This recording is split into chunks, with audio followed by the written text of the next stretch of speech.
Au sommaire de cette édition du 5 novembre 2014, rencontre des ministres de l'Intérieur de RDC et de Burundi. Au centre de leurs préoccupations, la coopération entre les deux pays dans les domaines spécifiques dévolus à ce secteur.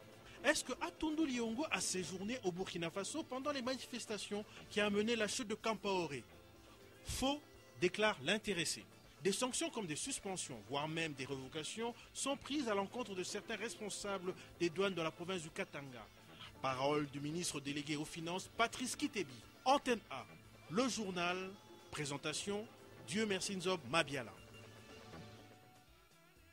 C'est toujours un privilège pour nous de vous informer. Madame, Monsieur, bonsoir. La 34e Assemblée générale de l'Association des maires francophones se poursuit à Kinshasa. Et ce mercredi 5 novembre, le ministre de l'Intérieur, Richard Muyej Manguez-Mons, a accueilli à l'aéroport international de Njili son homologue burundais qui vient représenter son président Pierre Nkurunziza à ses assises. Le reportage est de nos confrères de la RTNC.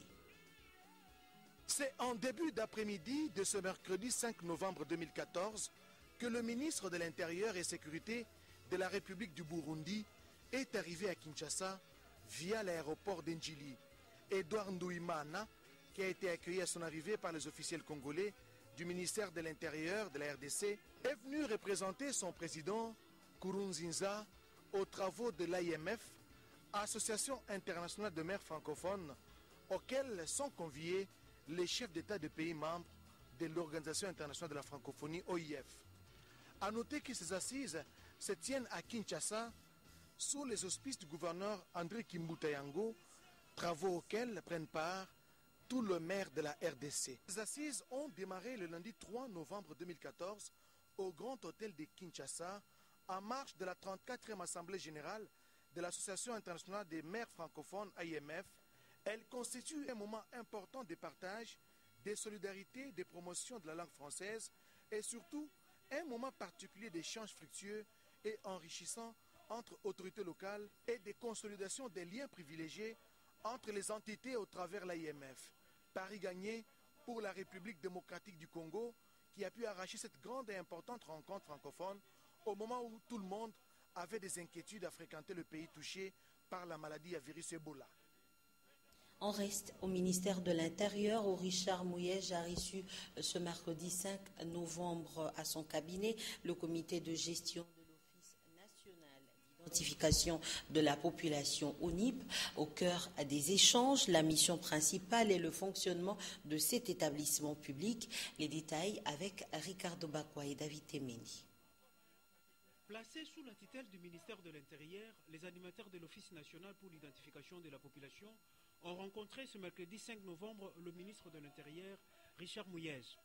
De quoi était-il question? Geneviève Inagosi-Kasongo, présidente du conseil d'administration de cet établissement, a donné quelques éclaircissements. Il était donc tout à fait normal que nous puissions avoir cet échange pour pouvoir partager une vision d'ensemble sur l'Office national d'identification de la population et aussi partager les échanges sur les missions de cette ONIP. Les missions, c'est quoi entre autres? C'est d'abord l'identification systématique et effective de la population, la constitution et l'entretien du fichier général de la population. Quant aux priorités de l'ONIP, le professeur Adolphe Lumanou a apporté des précisions. Nous allons commencer par préparer les textes fondateurs, c'est-à-dire qui permettent le fonctionnement de l'ONIP. Le décret est là, mais après le décret, il faut avoir un règlement intérieur, il faut avoir un cadre organique, il faut préparer un règlement financier, il faut préparer le statut du personnel.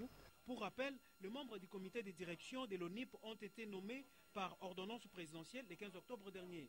L'une des missions principales est la délivrance de tous les imprimés de valeur, notamment le passeport, le permis de conduire, pièces d'identité et autres. Nous vous le disions dans le sommaire, Alain André Atundu Liongo était-il, oui ou non, au Burkina Faso? Non, Dixit, ce communicateur de la majorité présidentielle, alors qu'il a été donné pour un témoin des émeutes qui se sont produites au Burkina Faso. Pour ce communicateur, le Congo-Kinshasa a d'autres défis et s'efforce à écrire son histoire à sa façon. Propos recueillis pour vous par John Gomboa. Si vous faites allusion aux nouvelles qui circulent sur les réseaux sociaux, que j'ai été aider le président Compaoré à faire l'élection ou le vote qui a échoué, je l'ai aidé à fuir, etc. C'est faux.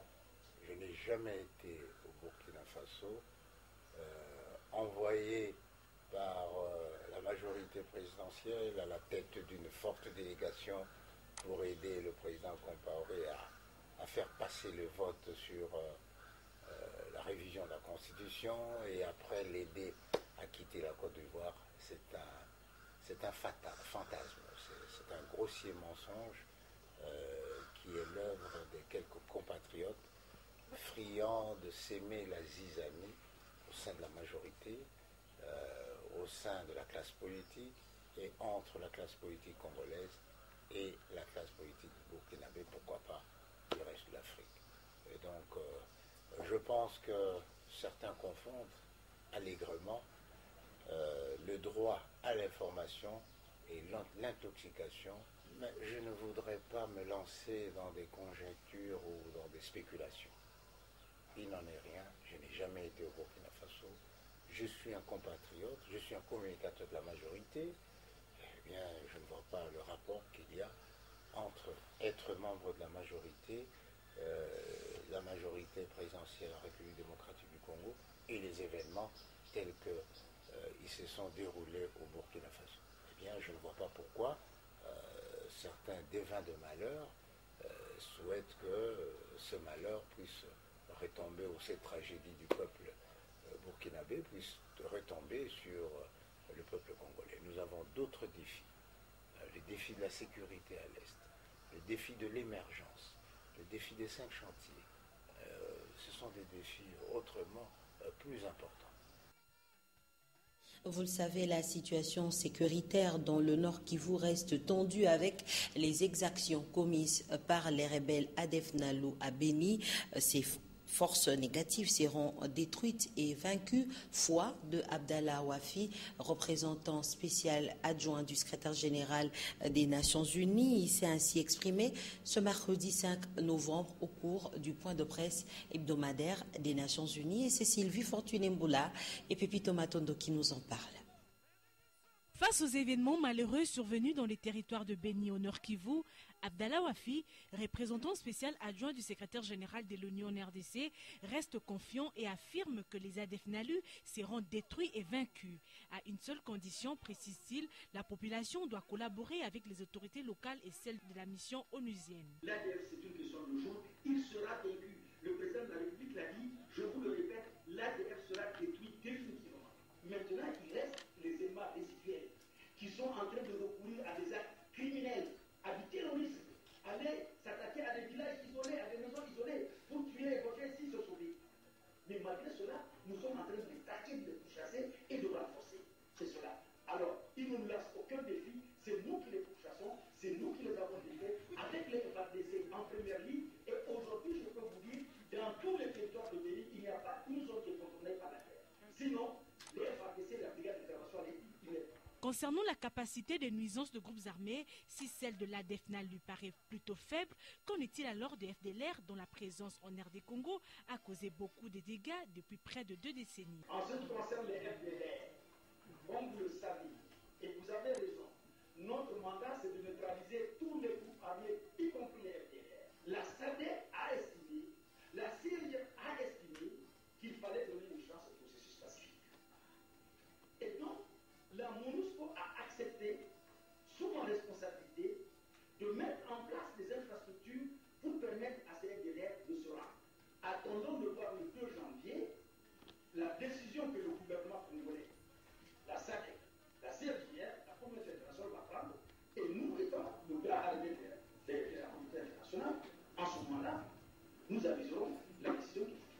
Des troupes de la brigade d'intervention de la MONUSCO ont également multiplié des patrouilles sur les terrains dans la région, notamment à Mavivi, Iringeti, Boekene, Beni et Massissi. Après la MONUSCO, on va prendre la direction du ministère des Affaires étrangères où Raymond Tshibanda s'est entretenu avec Barbara Benten, représentante de l'UNICEF qui arrive fin mandat en République démocratique du Congo. Quelques minutes plus tôt, Raymond Tshibanda était en face de Alexandre Katranis, ambassadeur de Grèce, avec qui ils ont parlé des projets de coopération et des traités harmonisés entre les deux pays. C'est un reportage signé Patricia Amouli. Pour Barbara Benten, représentante de l'UNICEF arrivée fin mandat en RDC, il était question de faire ses adieux et de féliciter le ministre Tshibanda des progrès accomplis dans le domaine de la protection de l'enfant. Je l'ai aussi félicité avec les progrès qui sont en train d'être faits par rapport à la situation des enfants. J'ai pu constater moi-même durant mon séjour ici.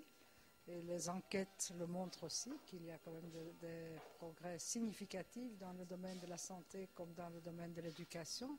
Avec l'ambassadeur de Grèce Alexandre Katranis, l'harmonisation et la relance de projets de coopération étaient au cœur des échanges. Le ministre m'a fait l'honneur de m'informer sur le développement au pays, le chemin aux élections, la politique macroéconomique et les plans du gouvernement pour l'avenir. De ma part, j'ai répété que la Grèce est très intéressée d'approfondir ses relations avec la conclusion des nouveaux traités pour tout mettre en valeur, pour moderniser, pour avoir un cadre institutionnel qui est adéquat pour le développement des relations entre les deux pays. Pour rappel, Athènes et Kinshasa ont toujours entretenu des bonnes relations de paix depuis des décennies. Et puis le ministre délégué aux Finances, Patrice Kitebi, a séjourné au début du mois d'octobre dans la province du Katanga. Il a pris un train de mesure dans cette partie du pays pour les douanes. Il a fait part des résultats de cette tournée à l'issue de la réunion des régies financières qu'il a présidée ce même mercredi. Jean-Louis Miaswekama. Mobilisation des recettes, les résultats en chiffres d'octobre 2014 sont presque tous connus. Si on intègre la TVA, on va faire des recettes totales de 340 milliards. En dehors de la TVA, nous serons à peu près à 289 milliards. Ce qui est important à retenir, c'est que pratiquement, en ce qui concerne la DGRAD, on est à 100% de ce que nous attendions, 99% exactement de ce que nous attendions. On va s'arrêter là.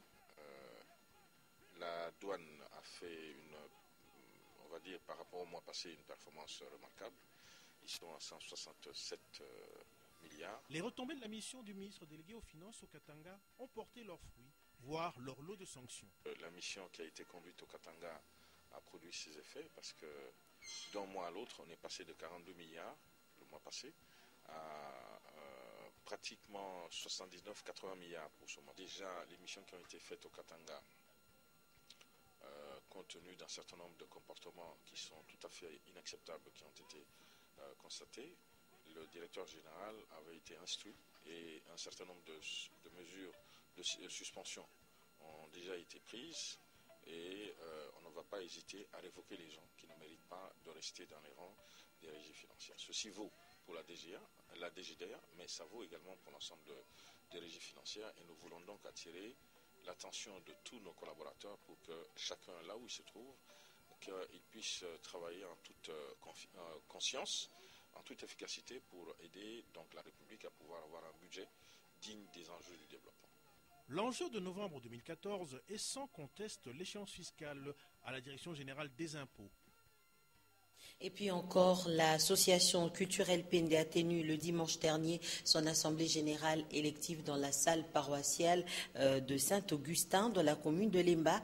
À l'issue de ces assises, un nouveau comité directeur a été mis en place en remplacement de celui ayant reçu mandat depuis 1994, Lydia Elambo. L'Assemblée générale élective du comité directeur de l'association Culture PND s'est tenue en la salle paroissiale Saint-Augustin dans la commune d'Elemba. Et c'était sur fond du traditionnel ballet PND.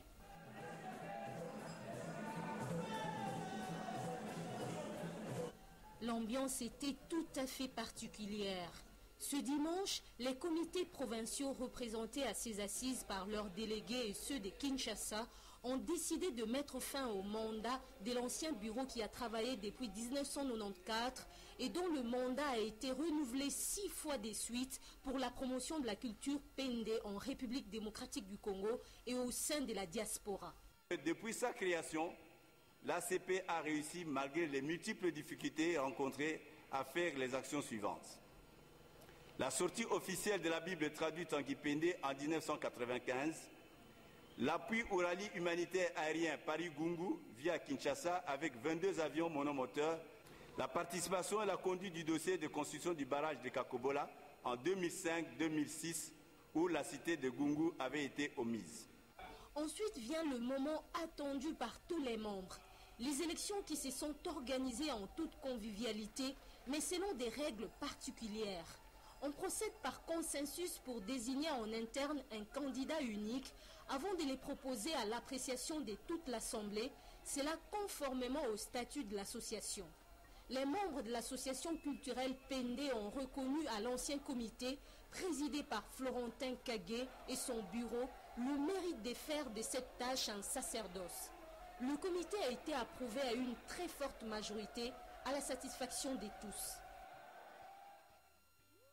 Dans un autre registre, la Fondation Bralima a de nouveau posé des actes charitables à l'endroit des écoles de Kinshasa en remettant des bancs aux élèves des écoles primaires protestantes de Sangamamba et à l'Institut Marie-Mère du Rédempteur. Le reportage est de Nadia Kolemfouka sur les images de David Poutou. La Fondation Bralima offre des bancs à 2 écoles de Kinshasa. Ambiance de fête du 24 octobre. Malgré la pluie, à l'école primaire protestante de Sangamamba, dans la commune d'Engalema, élèves, enseignants et voisins sont mobilisés pour recevoir un lot de bancs offerts par la Fondation Bralima. De bancs qui tombent à point nommé, comme les confirme le directeur de l'école. C'est la joie. Vous savez que nous, on se trouve dans de mauvaises conditions. Quand il y a déjà un visiteur qui vient avec ce qu'il a mené dans ses mains, nous disons c'est déjà la joie. Ces jeunes écoliers qui ne vont plus désormais s'asseoir par terre pendant leur leçon ont un message à transmettre à la Fondation Bralima. Un message exprimé par la suite devant toute la communauté. À l'Institut Marie-Mère du Rédempteur, qui a également reçu un lot de bancs, c'est le même sentiment de satisfaction. Les chaises plastiques qu'utilisaient certains élèves ont cédé la place à de vrais bancs d'écoliers. L'école était en souffrance de bancs pupitres. Et nous avons frappé à plusieurs portes. Seule la Fondation Bralima nous a répondu. Eh bien, ce geste nous va tout droit au cœur. Créée en 2007, la Fondation Bralima a pour mission de s'investir pour le bien-être du Congolais. Et comme domaine d'intervention, la santé, l'éducation et la production alimentaire. En sport, les publics congolais amoureux du football a réservé lundi 3 novembre à Kinshasa un accueil digne de nom au corbeau de l'équipe V-Club. Cette dernière est sortie 2e de la compétition de la 18e édition des Champions League. Elle a perdu face à l'Entente sportive Sétif d'Algérie en match retour sur le score de 1 but partout. La suite avec Lydia Elambo, Sylvain Kapombo Sengele et Rigo Moulopo. Après un match nul réalisé en Algérie en match retour face à l'Entente sportive Sétif, match comptant pour la 18e édition de la Champions League, les poulains de Florent Ibengue ont regagné Kinshasa le dimanche dernier. De Béatrice Hôtel, lieu de leur logement en passant par les boulevards du 30 juin, destination le Grand Hôtel Kinshasa. Les supporters se leur ont rendu un vibrant hommage à travers un carnaval motorisé organisé par la Bralima. Très flatté par cet accueil chaleureux des Congolais, l'entraîneur des Dauphins Noirs a livré ses impressions. Bon, le surnom, c'est rien, c'est une marque d'affection, donc c'est très gentil, on a un bon feeling. Mais c'est surtout l'accueil qu'on reçoit aujourd'hui qui nous va droit au cœur. Ça montre qu'on a fait quand même un très gros travail qui a été apprécié par tout le monde. On est un peu désolé de ne pas avoir ramené cette coupe, mais on a quand même fait honneur à notre football, au football congolais, en commençant du début jusqu'à la fin. Et maintenant, c'est une interpellation pour nous, pour qu'on continue à travailler de la sorte, pour que ce phénomène ne soit pas un épiphénomène, mais que ça soit quelque chose qu'on peut réitérer assez régulièrement. Les 11 Congolais n'ont pas du tout démérité face à leurs adversaires, a fait savoir Florent Ibengue, qui du reste a félicité le gouvernement pour son soutien à l'endroit des joueurs de V-Club. Il s'y de noter qu'après les carnavals motorisés, une soirée de réjouissance a été organisée au parking du Grand Hôtel Kinshasa, question de fêter cette deuxième place de V-Club et Kinshasa. Avant de terminer ce journal, sachez que Eric Izami vous propose la revue de presse dans laquelle elle vous fait part des grandes actualités écrites dans les journaux parus ce mercredi dans la capitale. Suivez.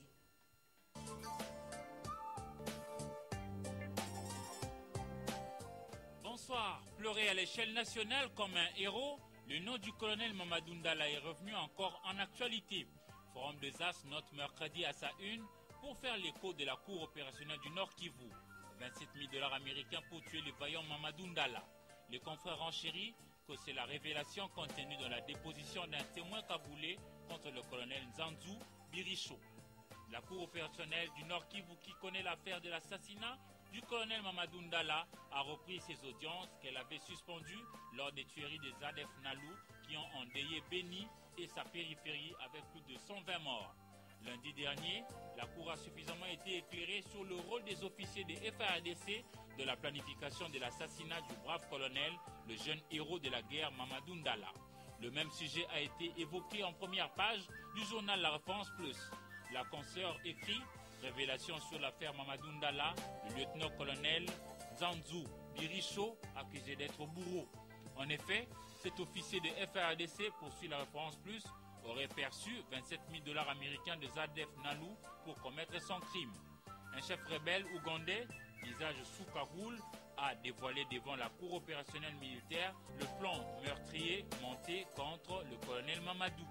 L'officier Nzanzu a devant la Cour clamé son innocence en parlant d'un pur montage contre sa personne. De son côté, les phares fait mention d'une nouvelle énigme à Beni. Uniforme FARDC et Swahili bizarre chez les ADF Nalou. Les confrères continuent et marquent que ceux qui suivent le procès des assassins présumés du colonel Mamadou Ndala, qui se tient à Beni depuis mi-octobre, n'en croient pas leurs oreilles en apprenant que ce vaillant officier militaire de FARDC aurait été trahi par ses frères d'armes, moyennant espèces sonnantes et trébuchantes. À l'audience du lundi 3 novembre 2014, un officier ADF Nalou qui s'exprimait sous le sceau de l'anonymat a parlé d'une cagnotte de 27 000 $ américains qui aurait été refilée à un lieutenant-colonel de FARDC en vue de la liquidation physique de celui que toute la République pleure encore aujourd'hui, une année après sa mort, comme un héros de la guerre de l'Est de la République démocratique du Congo. Justice encore dans un autre dossier, les dépêches de Brazzaville notent à leur une la grève de magistrats. Le gouvernement appelé à agir vite. Pour l'Association congolaise pour l'accès à la justice, ACA, la grève décrétée par les magistrats après une assemblée générale tenue lundi 3 novembre 2014 à Kinshasa a déjà eu un impact négatif sur la protection des droits fondamentaux des citoyens. Les cours et tribunaux ainsi que les parquets ne fonctionnent plus depuis 2 jours. Plusieurs audiences programmées sont renvoyées sine die dans les établissements judiciaires où est observé un service minimum au gandam de justiciables. La prospérité annonce plutôt une déclaration finale attendue dans une semaine au sujet du dossier Jean-Pierre Bemba Gombo, pour qui le journal La Prospérité estime que son procès tire vers sa fin à la Cour pénale internationale CPI. La consort poursuit disant que 2 jours vont changer les statu quo actuels. Mercredi 12 et jeudi 13 novembre 2014, Bemba Gombo aura 3 heures pour convaincre le juge de la CPI. Ses adversaires en auront presque autant pour tenter de l'enfoncer. Après les délibérations de juge, le verdict interviendra. En attendant, le jour J, les bembistes croisent les doigts dans une attitude de méditation. Bonsoir. Merci Eric Izami pour cette belle revue de presse. C'est la fin de ce journal qui a eu pour chef d'édition Anne-Marie Oussite. Retrouvez demain à 7h, à 10h et à 12h un prochain bulletin d'information. À 16h pour le journal en Lingala. Vous serez avec Africa Mujinga. Mais avant d'en arriver à demain, sachez qu'à 19h55, vous aurez droit à de l'humour. À 21h, enfin, ce sera le théâtre sans souci. Et on se retrouve à 22h30 dans le cadre du magazine Analyse, et demain à 19h avec le même plaisir. Paix dans vos murs. Bonsoir.